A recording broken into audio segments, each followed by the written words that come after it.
Myself Rashmi Malik. I am going to continue with the same chapter but a different topic.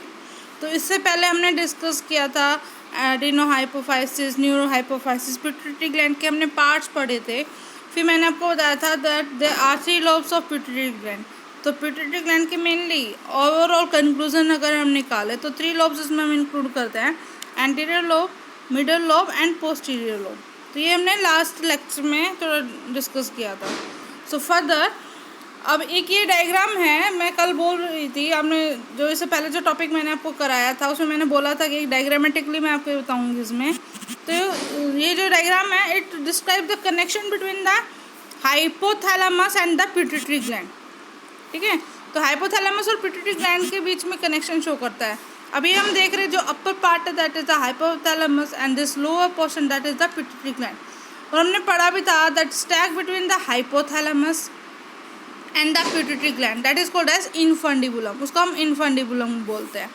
ठीक है, तो further अब ये देखो इसको ध्यान से। तो अब इसमें जो पिट्यूटरी ग्लैंड है it has 3 lobes. This is the anterior lobe, this is the anterior lobe pituitary gland.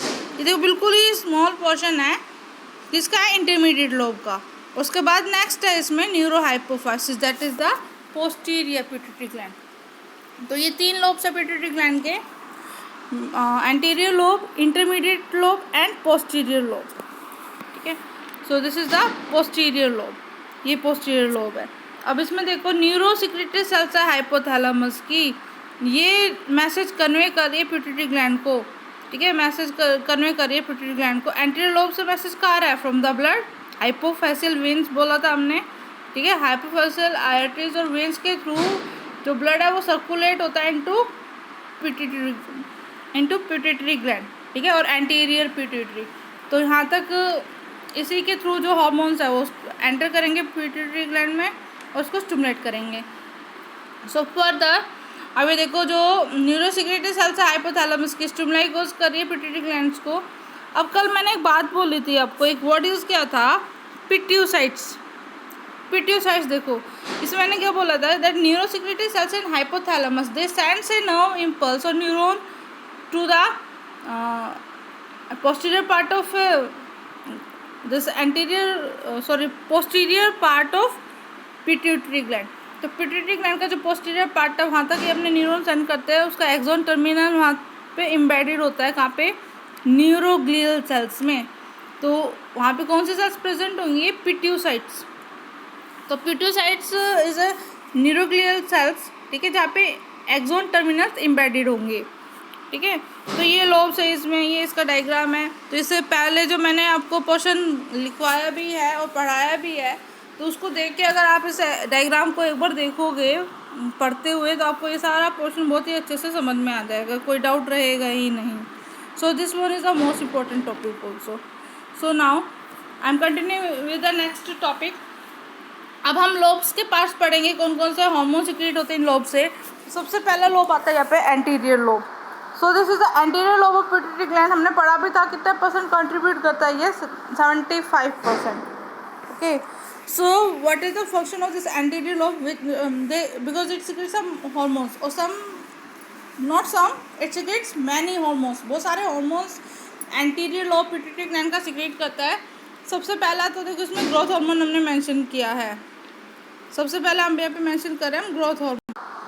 तो तीनों लोब्स में से सबसे ज़्यादा जो हार्मोन सिक्रेट होता है वो anterior lobe of pituitary gland से सिक्रेट होता है। तो जो पिट्यूटरी ग्लैंड का एंटीरियर लोब है सबसे ज़्यादा हार्मोन सिक्रेट करता है तीनों के कंपैरिजन में। बाकी में इसके कंपैरिजन में बहुत ही कम हार्मोन प्रोड्यूस होता है, लाइक पोस्टीरियर पार्ट में सिर्फ 2 ही प्रोड्यूस होते हैं, इंटरमीडिएट लोब में 1 ही प्रोड्यूस होता है। तो आगे हम पढ़ते हैं इसका नेक्स्ट। सबसे पहला हार्मोन जो एंटीरियर लोब से सिक्रेट होता है that is the growth hormone. It is also called as somatotrophin hormone. ठीक है, सोमैटोट्रोफिन में बोलते हैं। इससे पहले हमने हाइपोथैलेमस में सोमैटोस्टैटिन पढ़ा था जो इनहिबिटिंग हार्मोन है, एंड दिस इज सोमैटोट्रोफिन। काम क्या है, जैसे इसका नेम मेंशन है ग्रोथ हार्मोन, तो ये भी क्या करेगा, ग्रोथ को स्टिमुलेट करेगा ना। तो ह्यूमन बींग्स के जो हमारे बॉडी पार्ट्स है उनके ग्रोथ के रिस्पॉन्सिबल होगा। And also promotes protein metabolism. Metabolism हम इंक्लूड करते हैं यहाँ पे, एनाबॉलिज्म होगा मेनली क्योंकि प्रमोट कर रहा है ना ये। तो प्रोटीन एनाबोलिज्म, एनाबोलिज्म क्या होता है बेटा? एनाबोलिज्म होता है ये बिल्डिंग अप रिएक्शंस होती है जो बॉडी में होती है, यानी दो मॉलिक्यूल्स मिल के कोई भी एक मॉलिक्यूल बना रहा है, उसको हम एनाबोलिज्म बोलते हैं। अब ये प्रोटीन एनाबोलिज्म में कैसे इन्वॉल्व करेगा? When the amino acids attach with each other they will form a long chain of protein, तो प्रोटीन बनाएंगे। तो ये एनाबोलिज्म है, when these amino acids are joining then they are forming protein, तब ये प्रोटीन की formation हो रही है। So I think this should be clear. So जो ग्रोथ हार्मोन है it promotes protein anabolism, protein के फॉर्मेशन में इंपॉर्टेंट रोल प्ले करेगा because they are produced by the amino acids. So next, it also involved in absorption of calcium from the bowel. What is this bowel? Though this bowel is the intestinal part, intestine का part होता है, वहाँ से जो calcium present होगा वो absorb करता है और बॉडी को प्रोवाइड करता है। तो कैल्शियम एब्जॉर्ब करेगा, बोन्स को प्रोवाइड करेगा, तो बोन्स ग्रो करेंगे और जो चाइल्ड होगा या जो यंग जो भी इंडिविजुअल होगा उसकी ग्रोथ के लिए भी रिस्पॉन्सिबल होगा, क्योंकि बोन्स इंक्रीज होगी तब उसकी हाइट वगैरह जो भी होती है इंक्रीज होती है। तो कैल्शियम एब्जॉर्प्शन में भी इसका रोल है। And next is the conversion of glycogen to glucose, तो ये ग्लाइकोजन को भी ग्लूकोज में कन्वर्ट करता है। अब ये ग्लाइकोजन क्या होता है? Glycogen is the polymer, this glycogen is the polymer and this glucose is the monomer, तो ये मोनोमर होता है। अब ये पॉलीमर है यानी लॉन्ग चेन है ग्लूकोज की, लॉन्ग चेन है ग्लूकोज की, तो इसको हमने ग्लाइकोजन बोला। जब हम इसको ब्रेक करेंगे तो इंडिविजुअली जो प्रेजेंट होगा दैट इज द ग्लूकोज, तो ये ग्लूकोज होगा। So this glycogen is the long chain of glucose and जब हम ग्लाइकोजन को ब्रेक करेंगे तो ये ग्लूकोज में कन्वर्ट करेगा, तो उससे भी क्या होगा? ग्लूकोज माइटोकॉन्ड्रिया में एंटर करेगा और mitochondria power house of the cell है, तो वो एनर्जी प्रोवाइड करेगा, एटीपी प्रोड्यूस करेगा। तो ये काम होते हैं ग्रोथ हार्मोन के। फिर से रिपीट हम करते हैं क्या क्या वर्क है ग्रोथ हार्मोन के। It stimulates growth, it promotes protein anabolism, protein anabolism increase करने में हेल्प करता है। It also promote absorption of calcium from the bowel, यानी जो इंटेस्टाइन है वहाँ से कैल्शियम को एब्जॉर्ब करने में भी हेल्प करता है। उसके साथ साथ ये क्या करता है? It converts glycogen to glucose, glycogen को भी ग्लूकोज में कन्वर्ट करता है फॉर गेटिंग एनर्जी, क्योंकि ग्लाइकोजन के फॉर्म में हमारे बॉडी के अंदर फूड स्टोर होता है। टारगेट सेल्स क्या होंगी?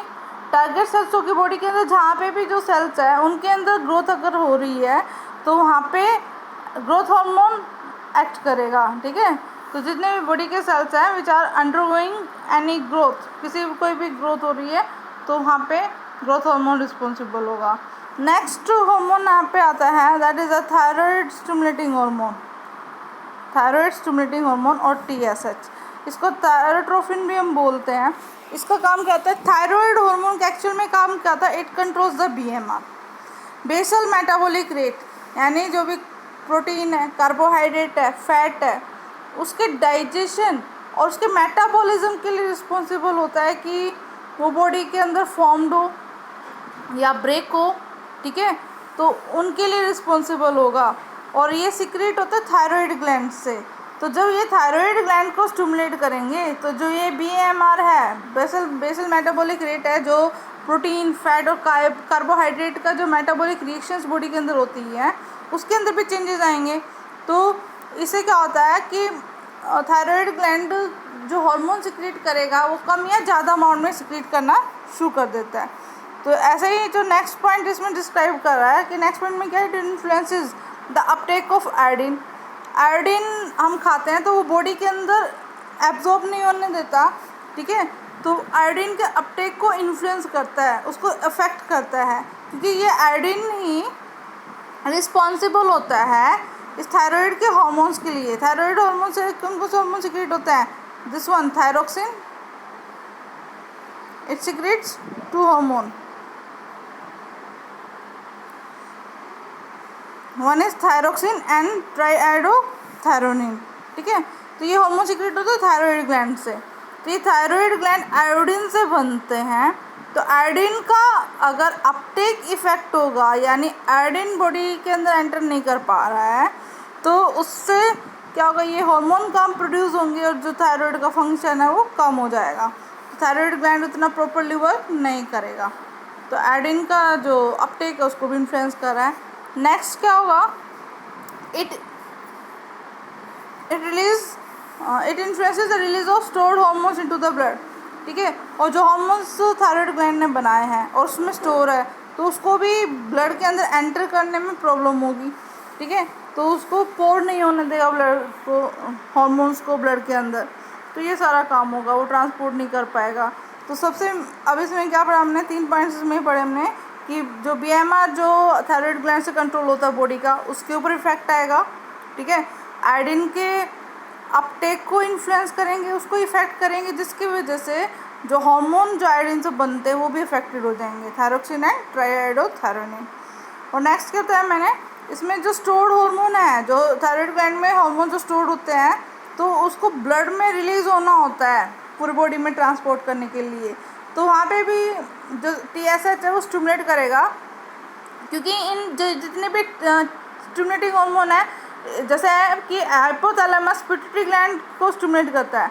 अब पिट्यूटरी ग्लैंड से अगर ये थायराइड स्टिमुलेटिंग हार्मोन स्टिमुलेट हुआ है, अब डिपेंड करता है कि हाइपोथैलेमस ने किस टाइप का हार्मोन सिक्रेट किया है, रिलीजिंग या इनहिबिटिंग। रिलीजिंग अगर सिक्रेट करेगा तो जो थायराइड स्टिमुलेटिंग हार्मोन है वो थायराइड पे एक्ट करेगा, और जो थायराइड ग्लैंड का जो सिक्रीशन है, जो हार्मोन्स होंगे वो ज़्यादा सिक्रेट हो जाएंगे। और अगर वो इनहिबिटिंग हार्मोन होता है तो वाइस वर्सा होगा। वाइस वर्सा दैट मीन्स कि जो हार्मोन्स का सिक्रीशन है, वो ग्लैंड्स का जो सिक्रीशन है वो कम हो जाएगा, हार्मोन्स कम सिक्रेट होंगे, तो ये होगा इसमें। अब टारगेट सेल्स क्या होंगी, थायराइड हार्मोन को ही ये अफेक्ट कर रहे हैं, तो थायराइड ग्लैंड को ही अफेक्ट कर रहे हैं, उससे जो हार्मोन्स सिक्रेटेड होंगे वो अफेक्टेड होंगे। नेक्स्ट आता है एड्रेनोकॉर्टिकोट्रोफिक हार्मोन। तो एड्रेनोकॉर्टिकोट्रोफिक हार्मोन का काम क्या होता है, देखो एड्रीनो, इसको हम पढ़ें ध्यान से, एड्रेनोकॉर्टिकोट्रोफिक हार्मोन। तो एड्रीनो मीन्स एड्रीनल, एड्रीनो यहाँ पे रिप्रेजेंट कर रहा है किसको, एड्रीनल, एंड कॉर्टिको रिप्रेजेंट कर रहा है कॉर्टेक्स। अब इसे ये चीज़ क्लियर होनी चाहिए कि जो एड्रिनल ग्लैंड का जो कॉर्टेक्स पार्ट है, ठीक है, उसको स्टिमुलेट करेगा एड्रेनोकॉर्टिकोट्रोफिक हार्मोन। तो एड्रिनल ग्लैंड का कॉर्टिक, इसके 2 पार्ट होते हैं, एक तो कॉर्टेक्स पार्ट होता है, कॉर्टिकल पार्ट होता है, और एक होता है मेड्यूला। इसका कॉर्टेक्स पार्ट को इफेक्ट कर रहा है, ठीक है। तो stimulates the cortex of adrenal gland to produce its hormone. तो जो कॉर्टेक्स पार्ट से एड्रिनल ग्लैंड के, उसे जो हार्मोन सिक्रेट होते हैं उसको इन्फ्लुएंस करेगा, ये उसको इफेक्ट करेगा, स्टिमुलेट करेगा, ठीक है। सेल्स क्या हो गई अब इसकी, एड्रिनल कॉर्टेक्स। तो टारगेट सेल्स होगी इसकी एड्रिनल कॉर्टेक्स, जिसके ऊपर ACTH एक्ट करेगा। नेक्स्ट आता है प्रोलैक्टिन हार्मोन। तो prolactin hormone is also called as PRL, it is also called as mammotrophin hormone, and it is also called as luteotrophic hormone. इन तीनों का अपना अपना नेम है, हमने अकॉर्डिंग उनके नेम मेंशन किया। इसको हम क्या बोलते हैं, hormone of maternity. Hormone of maternity हम इसको बोलते हैं। तो हार्मोन ऑफ मैटरनिटी हम क्यों बोलते हैं, क्योंकि जो ब्रेस्ट होती है उसकी ग्रोथ की रिस्पॉन्सिबल होता है। जब प्रेगनेंसी का टाइम पीरियड होता है और इवन लास्ट एज होती है प्रेगनेंसी की, तो प्रेगनेंसी के ड्यूरेशन जो फीमेल मदर होती है, एक्सपेक्टिंग मदर होती है, तो उसके जो ब्रेस्ट होते हैं, मेमरी ग्लैंड्स होते हैं, वो डेवलप्ड होना शुरू हो जाते हैं, ताकि क्या होगा कि मिल्क सिक्रेशन होगा, और जो फर्दर जो चाइल्ड का बोर्न हो जाएगा तो उस टाइम पे उसको नरिशमेंट प्रोवाइड कर पाएंगे। इसलिए जो मेमरी ग्लैंड है, ब्रेस्ट है, इनके फॉर्मेशन के लिए रिस्पॉन्सिबल होगा, इनके डेवलपमेंट के लिए रिस्पॉन्सिबल होगा। एंड जब चाइल्ड का बर्थ हो जाता है, after child birth, it helps in secretion of milk bye mammary glands. तो मेमरी ग्लैंड से मिल्क के सिक्रेशन को इंक्रीज करेंगे। नेक्स्ट आता है, इसको ल्यूटोट्रोफिक हम क्यों बोलते हैं, ल्यूटोट्रोफिक LTH। इसको हम किस लिए बोलते हैं, क्योंकि स्टिमुलेट करता है कॉर्पस ल्यूटियम। कॉर्पस ल्यूटियम क्या बोलता है, जब ग्राफिन फॉलिकल, या आप अभी समझ नहीं पाओगे ग्राफिन फॉलिकल क्या होता है, तो आप इसको इस तरह से समझो, लाइक ओवम एक स्ट्रक्चर में से रिलीज होता है, ठीक है। एक लार्ज फॉलिकल सेल्स बन जाती हैं, बहुत सारी लार्ज फॉलिकल सेल्स प्रेजेंट है, इसके बीच में ओवम प्रेजेंट है, ठीक है। जब ये फॉलिकल सेल्स रप्चर हो जाएंगी, when this follicle cells will rupture, then what will happen, this ovum will release outside. तो ये ओवम क्या होगा, ये आउटसाइड मूव कर जाएगा, ठीक है, यहाँ से ये हट जाएगा and it will remove from outside, तो ये आ जाएगा आउटसाइड। तो अब जो ये पार्ट बचा जहाँ से ओवम रिलीज हो चुका है, ठीक है, जहाँ से ओवम रिमूव हो चुका है, इस पार्ट को हम बोलते हैं कॉर्पस ल्यूटियम। समझ में आया? ओवम जब रिलीज हो गया यहाँ से, ओवम रिलीज होने के बाद जो ये पार्ट बचा है इसको हम कॉर्पस ल्यूटियम बोलेंगे, ठीक है, जो प्रेजेंट होता है। तो कॉर्पस ल्यूटियम में ये स्टिमुलेट करेगा, कॉर्पस ल्यूटियम को स्टिमुलेट करेगा ताकि इससे एक हार्मोन होता है प्रोजेस्टेरोन, वो स्टिमुलेट हो। So luteotrophic hormone stimulate the corpus luteum, एक कॉर्पस ल्यूटियम को स्टिमुलेट करता है, ठीक है, to secrete the progesterone hormone. और प्रोजेस्टेरोन हार्मोन क्या करता है, it maintains the pregnancy, pregnancy को कंटिन्यू रखने में हेल्प करता है। अब टारगेट सेल्स क्या हो गई इसकी, टारगेट सेल्स हो गई प्रोलैक्टिन हार्मोन की सेल्स ऑफ मेमोरी ग्लैंड्स। तो मेमोरी ग्लैंड्स की जितनी भी सेल्स होती हैं उसको ये स्टिमुलेट करते हैं। नेक्स्ट आता है गोनेडोट्रोफिक हार्मोन्स। गोनेड्स हम किसको बोलते हैं, जो गैमेट्स बनाते हैं, लाइक टेस्टिस एंड ओवरीज, तो ये गोनेड्स होते हैं। तो इनको स्टिमुलेट करने वाले हार्मोन्स, तो इनको कौन स्टिमुलेट करेगा, एक तो ये करेगा FSH, follicle stimulating hormone. If आप लोगों ने पढ़ा होगा 10th क्लास में भी अगर याद है तो, ठीक है। तो फॉलिकल स्टिमुलेटिंग हार्मोन हम बोलते हैं, ये किसके लिए रिस्पॉन्सिबल होता है, ओवेरियन फॉलिकल्स की ग्रोथ के लिए। जैसे कि फॉलिकल सेल्स मैंने बताया ना, मैंने ग्राफिन फॉलिकल बताया जिसमें ओवम रिलीज हो जाता है। तो इससे पहले ये सेल्स क्या होती है, बहुत ही स्मॉल साइज होती हैं, फिर ये सेल्स इंक्रीज होते फिर ये इतने लार्ज साइज फॉलिकल सेल्स बन जाती है। तो अब इन फॉलिकल सेल्स की जो ग्रोथ हो रही है उसके लिए ये FSH रिस्पॉन्सिबल होता है।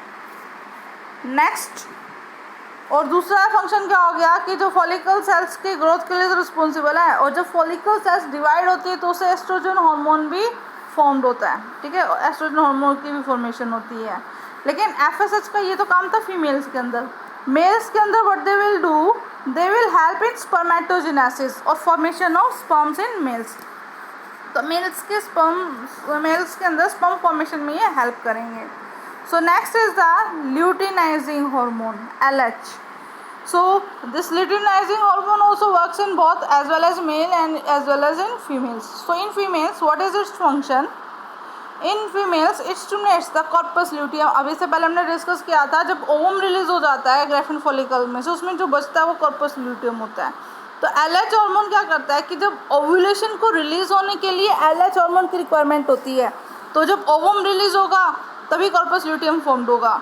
तो इसलिए LH हार्मोन उस ग्राफिन फॉलिकल को स्टिमुलेट करता है जिससे ओवम रिलीज हो जाएगा और कॉर्पस ल्यूटियम बन जाएगा, ठीक है, जिससे फिर वो प्रोजेस्टेरोन हार्मोन फॉर्मेशन करेगा।